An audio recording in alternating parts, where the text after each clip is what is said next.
الحمد لوليه والصلاة والسلام على النبي الأمي الكريم الرؤوف الرحيم وعلى آله وأصحابه الطيبين الطاهرين.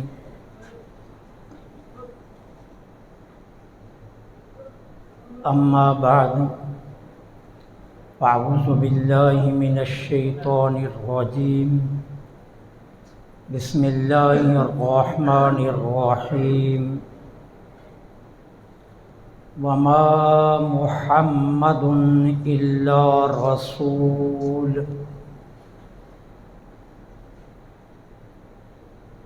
وقال الله تعالى في القرآن المجيد والفرقان الحميد في مقام آخر: ما كان محمد أبا أحد من رجالكم ولكن رسول الله وخاتم النبيين. وقال الله تعالى في مقام ثالث: قل هل يستوي الذين يعلمون والذين لا يعلمون. آمنت بالله صدق الله العظيم وصدق رسوله النبي الكريم الأمين ونحن على ذلك لمن الشاهدين والشاكرين والحمد لله رب العالمين. مولاي صل وسلم دائما ابدا على حبيبك خير الخلق كلهم فإن من جودك الدنيا وضرتها ومن علومك علم اللوح والقلم. مولاي صل وسلم دائما ابدا على حبيبك خير الخلق كلهم. ورضيت بالله ربا وبالإسلام دينا وبمحمد صلى الله عليه وآله وسلم نبيا ورسولا. غریبا یا رسول اللہ غریبا غریبا یا رسول اللہ غریبا ندارم در جہاں جستوں حبیبم بری نازم کے ہستم امت تو گنہگارم ولیکن خوش نصیبم. تمام تعریفیں اللہ رب العالمین جل سبحانہ و تعالی کے لیے خاص ہیں، جو ہم سب کا خالق بھی ہے اور اس کائنات کا رازق بھی. کائنات ارض و سما کے ہر ذرے کے بدلے میں تا قیام قیامت بے حد و بے حساب و لا تعداد و انگنت درود و سلام آقا نامدار مدنی تاجدار فخر دو عالم امام الانبیاء خاتم المرسلین سرکار مدینہ راحت قلب و سینہ صلی اللہ علیہ وآلہ وسلم کی ذات پاک پر بے حد و بے حساب و لا تعداد درود و سلام کہ جن کے صدقے میں اللہ جل سبحانہ و تعالی نے ہمیں بے شمار نعمتوں سے مالا مال فرمایا. عزت کے لائق سامعین ذی وقار، اسلام میں کچھ عقائد اور کچھ عبادات وہ ہیں جو نص قطعی سے ثابت ہیں، اور نص قطعی سے جو چیز ثابت ہو اس کا انکار کفر ہوتا ہے. کچھ عبادات وہ ہیں کہ جو نص قطعی سے ثابت تو نہیں لیکن احادیث مشہورہ سے دلائل قویہ کے ساتھ ثابت ہیں وہ واجب کے درجے میں آ جاتے ہیں اور ان کا ماننا اور ان پر عمل کرنا لازم ہوتا ہے۔ کچھ ایسے معاملات ہیں کہ جن کا تعلق عقائد سے بھی ہو سکتا ہے اور عبادات سے بھی، لیکن وہ نص قطعی سے ثابت نہیں ہوتے، بلکہ حدیث واحد سے ثابت ہیں۔ ان پر عمل کرنا مستحسن باعث ثواب ہوتا ہے، اور اگر کبھی کبھار انہیں چھوڑ بھی دیا جائے تو گناہ نہیں ہوتا۔ لیکن عقائد کے معاملات میں عقیدے کا وہ عنوان جو نص قطعی سے ثابت ہے، اس کا انکار ضمناً کیا جائے یا صراحت کے ساتھ کیا جائے، اس کی کسی جز کا انکار کیا جائے یا اس کے کل کا انکار کیا جائے، جب دلیل قطعی تاویل کی محتاج نہ ہو اور تاویل کے ذریعے اس نص قطعی میں تبدیلی کی کوشش کی جائے، تو یہ ساری صورتیں کفر کے زمرے میں آتی ہیں۔ عقیدہ ختم نبوت یہ وہ عقیدہ ہے جو نص قطعی سے ثابت ہے، اس کی جز کا انکار یا اس کے کل کا انکار، یا اس عقیدے میں وہم یا شکوک یا تشکیک کو داخل کرنا، یہ ساری صورتیں کفر کی جانب جائیں گی۔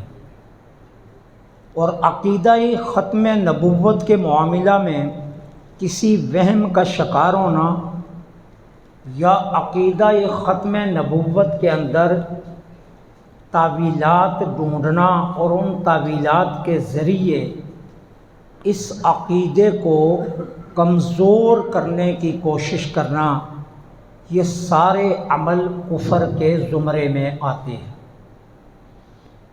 عقیدہ ختم نبوت ہے کیا؟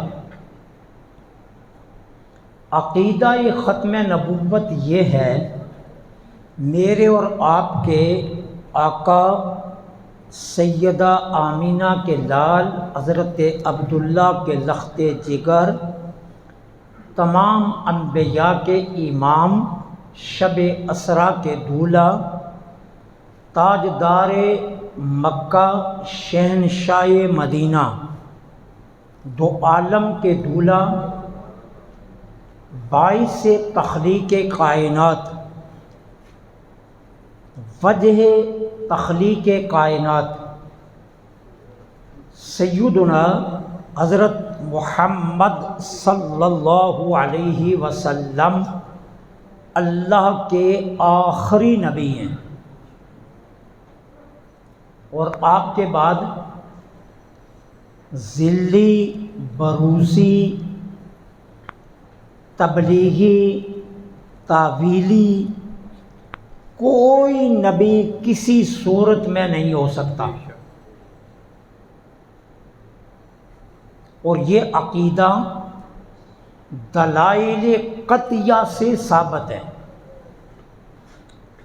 اللہ تعالی عز و جل قرآن کریم میں اپنے محبوب کی زبان سے اس عقیدے کا اعلان خود کروا رہا ہے، ما کان محمد ابا احد من رجالکم ولکن رسول اللہ وخاتم النبیین، کہ محمد صلی اللہ علیہ وسلم تم میں سے کسی مرد کے باپ نہیں ہیں، بلکہ وہ اللہ کے رسول اور سارے نبیوں کے خاتم ہیں۔ اب حضور کی ذات کے بعد کوئی اور دوسرا نبی نہیں ہو سکتا، اور سرکار دو عالم صلی اللہ علیہ وسلم کے بعد تعویلی طور پر بھی کسی کے لیے نبوت کو ثابت کرنا یہ ختم نبوت پر ڈاکہ ہے۔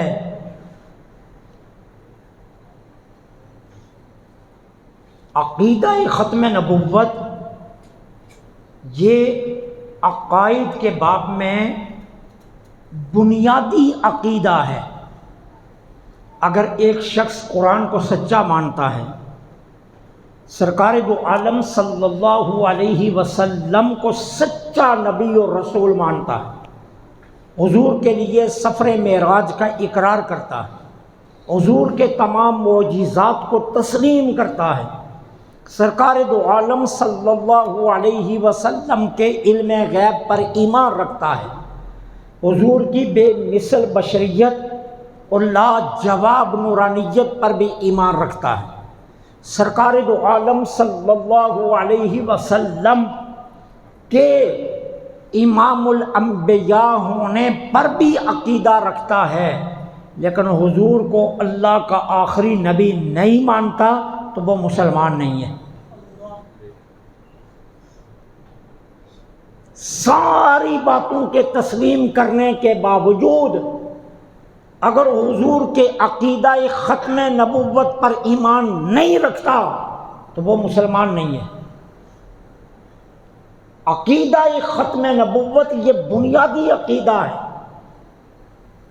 جتنی دیر تک ہم حضور کو اللہ کا آخری نبی تسلیم نہیں کرتے اتنی دیر تک باقی تمام عقائد کی کوئی حیثیت نہیں۔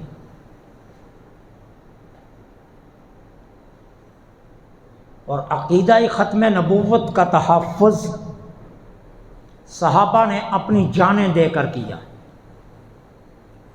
سب سے پہلے جس شخصیت کو عقیدہ ختم نبوت پر پہرے داری کا شرف ملا ان کو حضرت ابوبکر صدیق رضی اللہ تعالیٰ عنہ کہتے ہیں،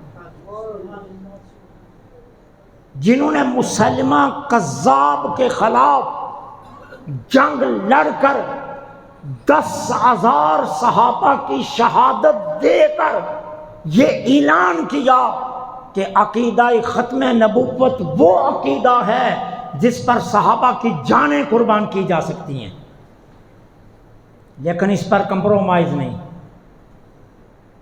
اس میں کوئی وہ رعایت نہیں،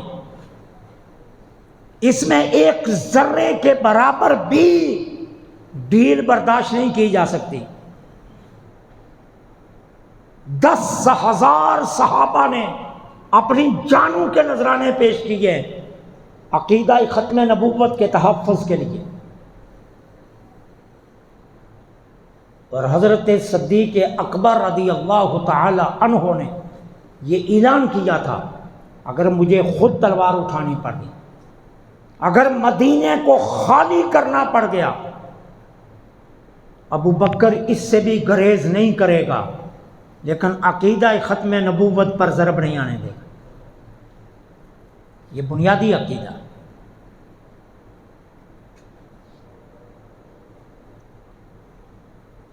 ہماری یہ ذمہ داری ہے ہم اپنی آنے والی نسلوں کو یہ بات سمجھائیں۔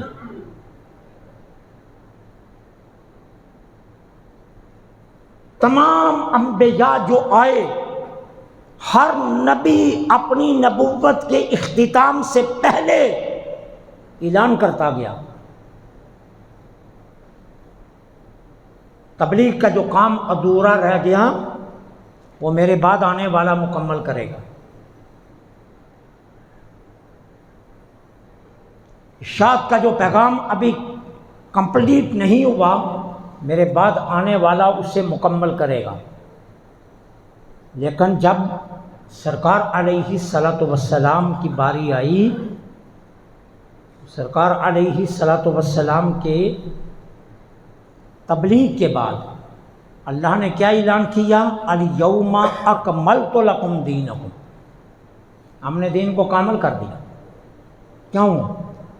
اب کوئی اور رسول نہیں آئے، اب کوئی اور نبی نہیں آئے گا، اب وحی کا سلسلہ منقطع ہو رہا ہے، اب رسالت کا سلسلہ آپ کی ذات پر ختم ہو رہا ہے۔ اس لیے الیوم اکملت لکم دینکم واتممت علیکم نعمتی ورضیت لکم الاسلام دینا کا اعلان کر دیا گیا۔ اور یہ حجۃ الوداع کے موقع پر میدان عرفات میں یہ آیہ نازل کی گئی کہ محبوب ہم نے دین کو مکمل کر دیا، اب قیامت تک آپ کے فرمودات کی اشاعت کی جائے گی، آپ کے احکامات کو عام کیا جائے گا، ان کی تبلیغ کی جائے گی، لیکن وحی کا سلسلہ اب بند ہے، اب وحی کا سلسلہ اس کے بعد نہیں ہے۔ اس لیے عقیدہ ختم نبوت یہ ہمارے عقیدے کی بنیاد ہے۔ اگر عقیدہ ختم نبوت پر یقین نہیں ہے تو باقی تمام باتوں پر بھی یقین ہے، عقیدہ ختم نبوت پر یقین نہیں تو باقی تمام عقائد باطل ہیں۔ کیوں؟ آپ جب پڑھتے ہیں لا الہ الا اللہ محمد الرسول اللہ تو اللہ تعالیٰ نے کلمہ طیبہ میں عقیدہ ختم نبوت رکھ دیا۔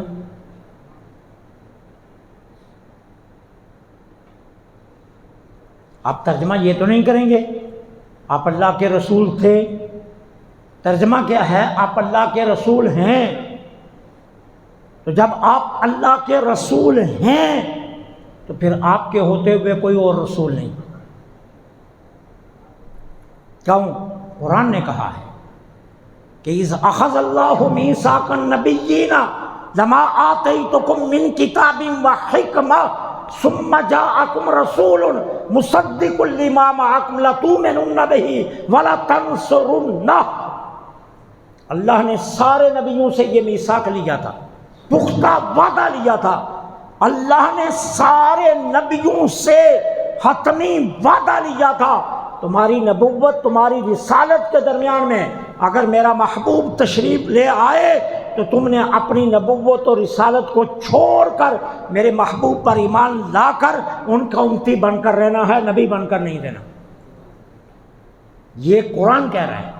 اللہ نے عالم ارواح میں سارے نبیوں سے یہ میثاق لیا تھا، تو جب یہ میثاق طے ہے تو جب وہ رسول آگے جن کی ذات کے لیے میثاق لیا گیا تھا تو اب اس کے بعد کسی اور کی ضرورت نہیں،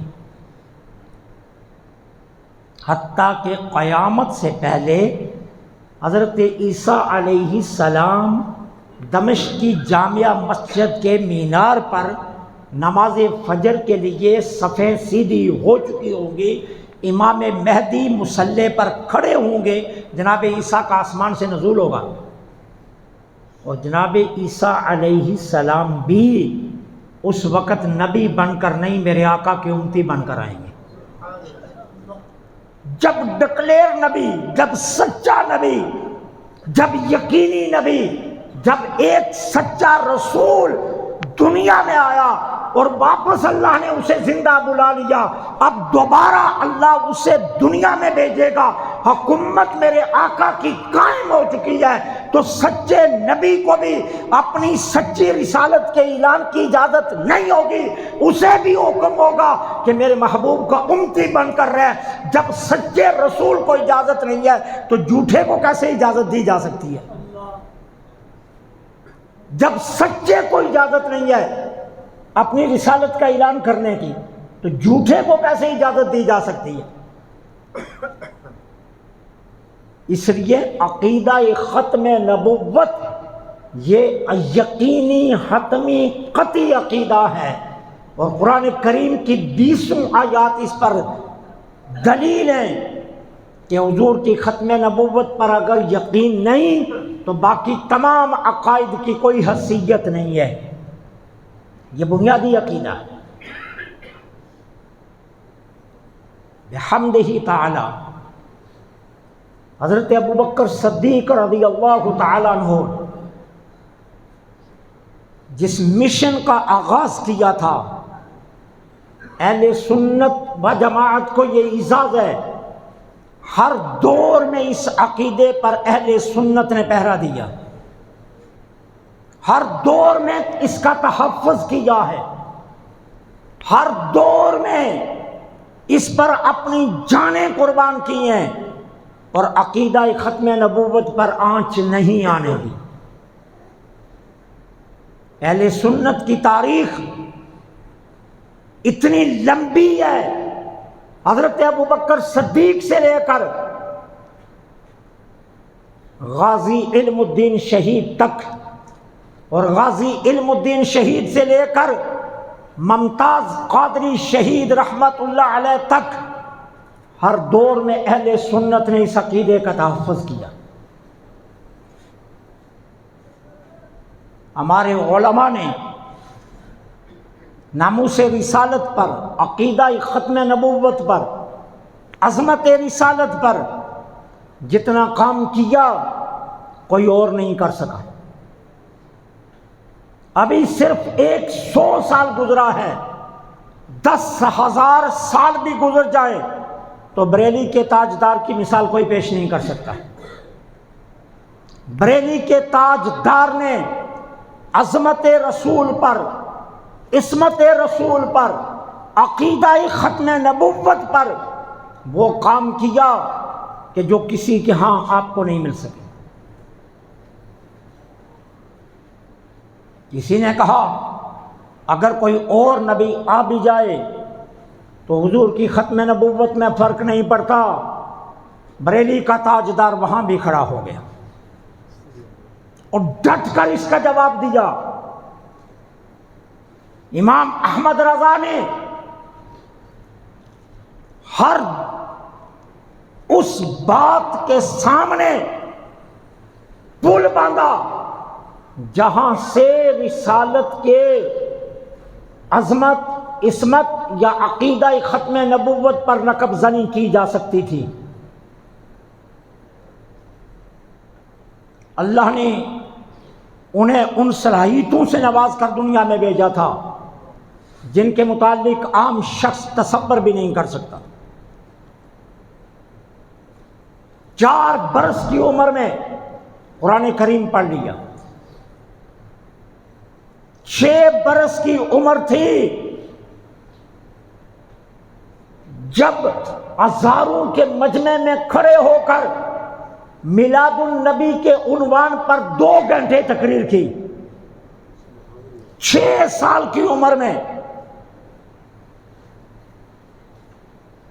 8 سال کی عمر تھی جب نحو کی مشہور کتاب عطائت النحو پڑھی اور پڑھنے سے فارغ ہوئے تو اپنی زندگی کی سب سے پہلی کتاب اسی کتاب کی شرح عربی زبان میں لکھ دی۔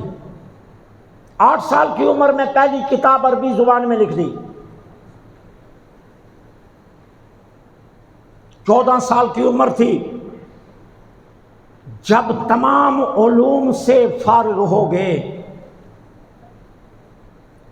اور 14 سال کی عمر میں اپنی زندگی کا سب سے پہلا فتویٰ بھی دیا،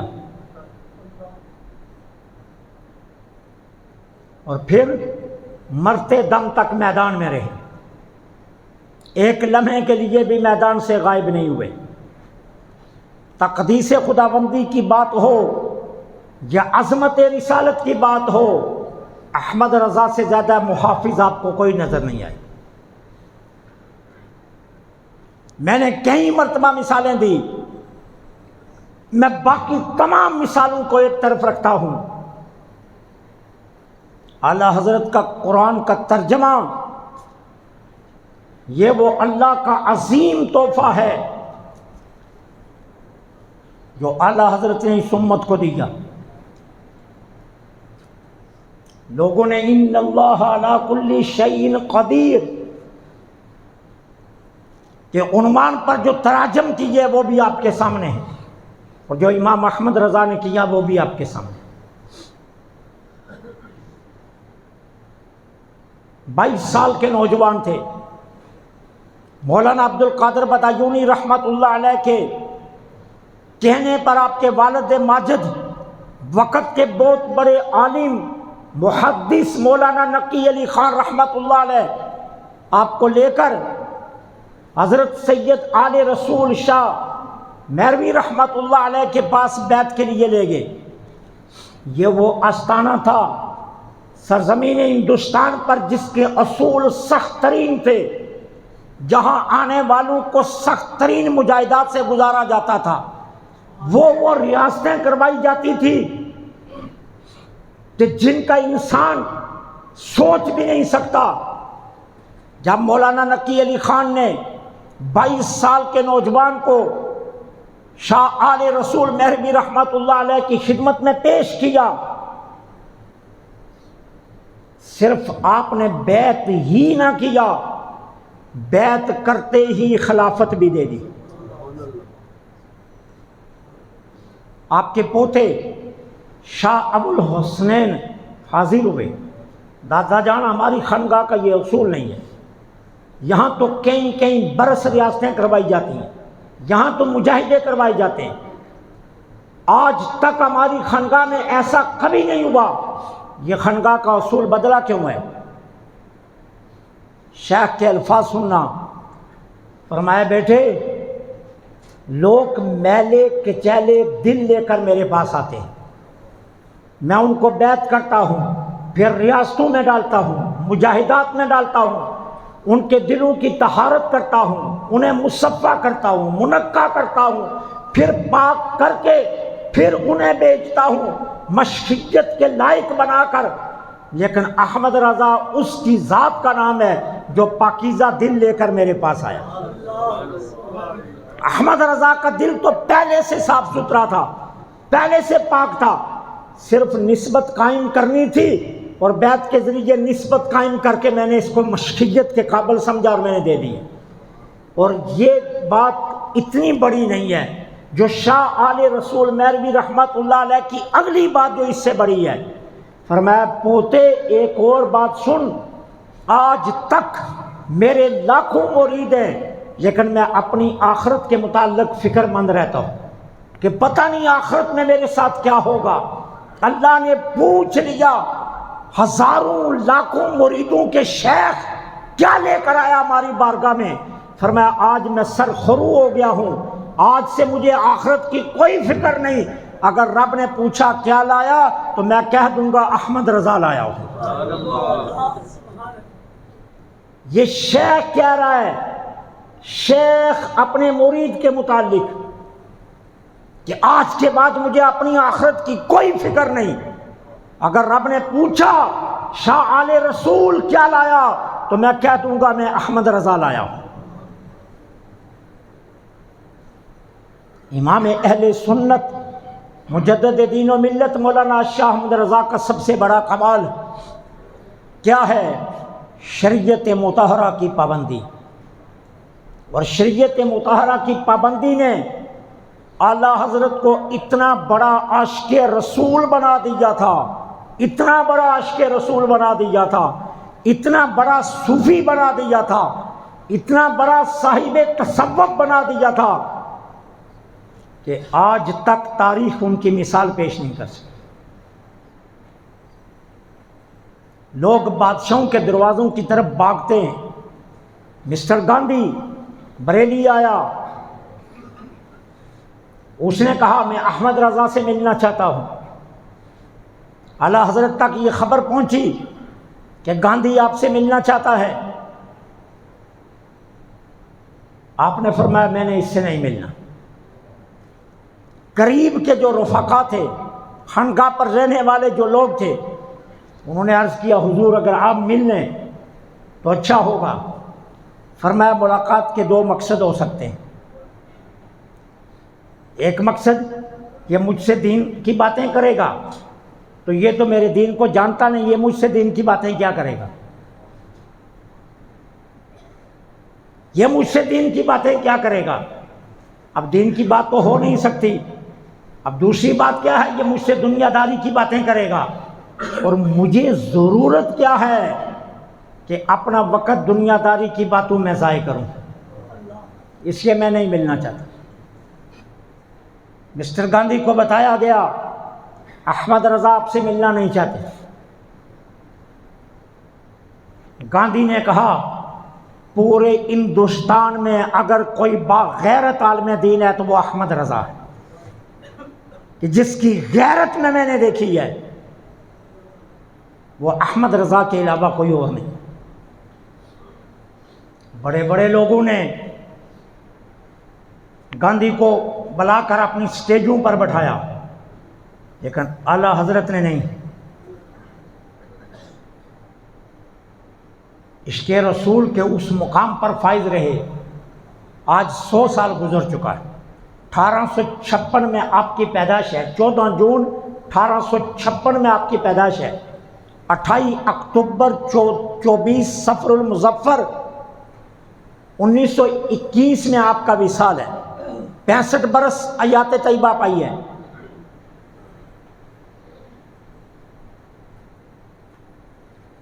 ایک 100 سال گزرا. اعلیٰ حضرت کا کلام آج بھی پڑھ لو، عشق رسول آج بھی تازہ ہو جاتا ہے. آج بھی اعلیٰ حضرت کے کلام کے اندر عشق رسول کی وہ جھلک ہے کہ جو آج بھی دلوں کو گرما کر رکھ دیتی ہے. وہ چمک تجھ سے پاتے ہیں پانے والے، سب سے اولا و اعلیٰ ہمارا نبی، نعمتیں بانٹتا جس سمت وہ ذی شان گیا، ساتھ ہی منشی قلم گیا. اور اعلیٰ حضرت کا ایک شعر سارے شعروں پر بھاری ہے،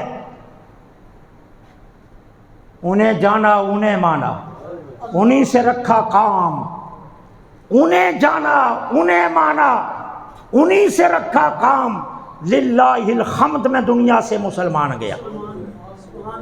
یہ کتنا بڑا کلام ہے اعلیٰ حضرت. اور اعلیٰ حضرت کو یہ اعزاز حاصل ہے، امام احمد رضا کو یہ اعزاز حاصل ہے کہ پوری دنیا میں قرآن و حدیث کے بعد جو کلام سب سے زیادہ پڑھا جاتا ہے وہ اعلیٰ حضرت کا سلام ہے. مصطفیٰ جان رحمت علیکم السلام. گوگل پر ریسرچ کی گئی، دنیا کی تمام ایجنسیوں نے ریسرچ کی، دنیا کے تمام ماہرین نے ریسرچ کی. انہوں نے کہا قرآن و حدیث کے بعد جو کلام پوری دنیا میں سب سے زیادہ پڑھا گیا ہے اور پڑھا جا رہا ہے وہ امام احمد رضا کا لکھا ہوا سلام ہے کہ مصطفیٰ جان رحمت علیکم السلام. اب اس کا مطلب کیا کہ یہ سلام حضور کی بارگاہ میں اتنا مقبول ہے کہ ہر ایک کی زبان پر یہ جاری ہے. یہ اعلیٰ حضرت کو اللہ تعالیٰ نے عشق رسول کی یہ دولت عطا کی. اعلیٰ حضرت صرف عالم ہی نہیں تھے، بہت بڑے صوفی بھی تھے. ایک نماز بھی کبھی جماعت کے بغیر نہیں پڑھی، ایک نماز بھی کبھی جماعت کے بغیر نہیں پڑھی. اوراد و وظائف آپ اگر دیکھیں تو آپ یقین کریں گے کہ ایک شخص 65 سال زندگی پا رہا ہے اور 1000 کتاب لکھ رہا ہے، اور ایک شخص قرآن کریم کا ترجمہ لکھ رہا ہے. ایک ایسا شخص کہ جس کے پاس ایک وقت میں 300 فتوے آتے ہیں اور وہ 300 فتووں کا جواب ایک دن میں دیتا ہے، اور جس کے فتووں کو جوڑا گیا تو آج ضخیم 31 جلدیں بنی ہیں. اعلیٰ حضرت کا فتاوی رضویہ 31 جلدوں میں آج موجود ہے. اور آج سے دیکھیے 100 برس پہلے اعلیٰ حضرت کی نگاہ کہاں جا رہی تھی؟ فتاوی رضویہ کا نام اعلیٰ حضرت نے رکھنے لگے تو کیا رکھا؟ العطایۃ النبویہ، کہ یہ میرا کمال نہیں ہے، یہ فتوے میرا کمال نہیں ہے، یہ رسول اللہ کی مجھ پر عطا ہے.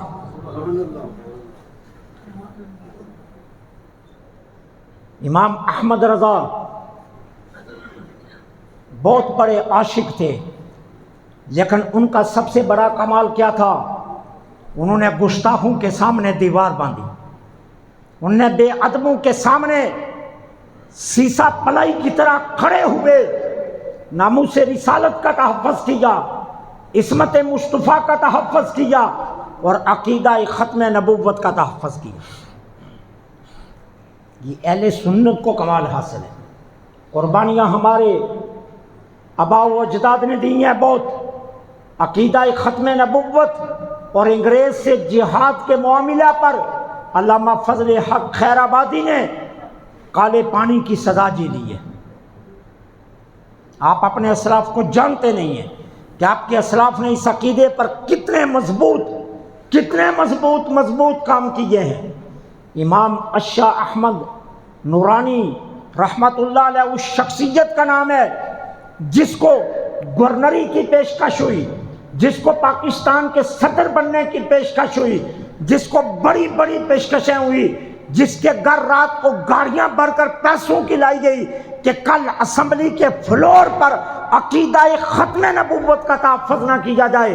امام نورانی نے ہر چیز کو ٹھوکر ماری، ہر چیز کو پیچھے رکھا. کہا دولت، یہ گورنریاں، یہ مملکت کی صدارتیں نبی کریم کے نالین پر قربان کی جا سکتی ہیں، لیکن عقیدہ ختم نبوت پر کمپرومائز نہیں کیا جا سکتا. اور 7 ستمبر کو امام نورانی اسمبلی میں گونجا، اور اتنا گونجا کہ پھر پوری اسمبلی کو عقیدہ ختم نبوت کا پاس کرنا پڑ گیا کہ جو رسول اللہ کو آخری نبی نہیں مانتا وہ مسلمان نہیں ہے. یہ اعزاز بھی ہمارے اسلاف کو حاصل.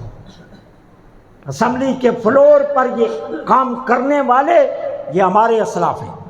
عقیدہ ختم نبوت ہماری جان ہے، ہمارا ایمان ہے، ہمارا یقین ہے، ہماری عزت ہے، ہماری ناموس ہے. عقیدہ ختم نبوت پر اگر کوئی ہاتھ ڈالے تو وہ یوں ہے اس نے ہماری عزت پر ہاتھ ڈالا ہے. اس لیے اپنی نسلوں کو عقیدہ ختم نبوت سمجھاؤ. آنے والی نسلوں کو وراثت میں عقیدہ ختم نبوت دو. کوئی ذلی، کوئی بروزی، کوئی تعویلی، کوئی تبلیغی کسی شکل میں میرے نبی کے بعد کوئی اور نبی نہیں ہو سکتا. جو میرے نبی کے بعد نبوت کا دعویٰ کرے وہ جھوٹا ہے، وہ کذاب ہے، وہ دجال ہے، وہ مرتد ہے، وہ کافر ہے، وہ زندیق ہے، وہ مسلمان نہیں ہو سکتا. کیونکہ یہ قرآن کا قطعی عقیدہ ہے، اللہ کے رسول کا فرمودہ قطعی عقیدہ ہے. میرے آقا نے فرمایا ایک شخص نے ایک خوبصورت عمارت بنائی، اتنی دلچسپ تھی، اتنی حسین تھی، اتنی خوبصورت عمارت تھی کہ دنیا اس کو دیکھ کر عش عش کرتی، لیکن ایک اینٹ کی جگہ خالی رکھی گئی. ہر آنے والا اس کے حسن کی تعریف کرنے کے بعد اعتراض کرتا یہ ایک اینٹ کیوں نہیں لگائی گئی، اگر لگ جاتی تو یہ منزل بہت خوبصورت ہوتی. فرمایا وہ عمارت نبیوں کی عمارت ہے.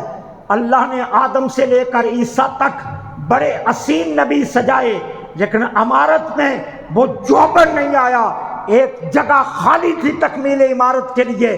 فرمایا وہ عمارت کے اندر تکمیل کرنے والا میں ہوں. جب میں اس جگہ پر سج گیا اب اس کے بعد اس عمارت میں کوئی اور گنجائش ہی نہیں ہے.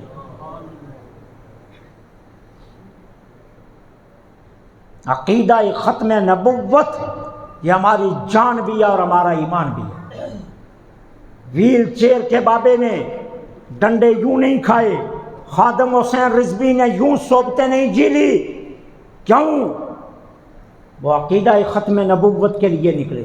ممتاز قادری پھندے پر جھول گیا، غازی علم الدین شہید جھول گیا، غازی عبد القیوم جھول گیا. کتنوں کے میں نام لوں جنہوں نے عقیدہ ختم نبوت کے تحفظ کے لیے اپنی جانیں قربان کی ہیں. اور آپ جانتے ہیں جس نے اس عقیدے پر پہرے داری کی ہے اس کو میرے نبی نے کتنے پروٹوکول سے اس دنیا سے بلایا. تاریخ کبھی بھول نہیں سکے گی. ہماری نسلیں بھی ممتاز قادری کو نہیں بھولیں گی، ہماری نسلیں بھی خادم حسین رضوی کو نہیں بھولیں گی. تاریخ کا کوئی دور بھی علم الدین شہید کو نہیں بھولے گا، غازی عبد القیوم کو نہیں بھولے گا، چیمے کو نہیں بھولے گا. یہ وہ لوگ ہیں جنہوں نے ختم نبوت کی پہرے داری کرتے ہوئے اپنی جانیں پیش کی۔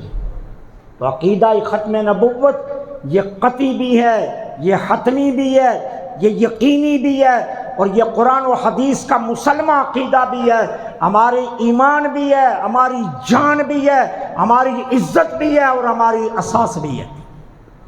ہر چیز کے متعلق کمپرومائز کیا جا سکتا ہے، لیکن ختم نبوت کے عقیدے کے متعلق نہیں کیا جا سکتا۔ اللہ مجھے آپ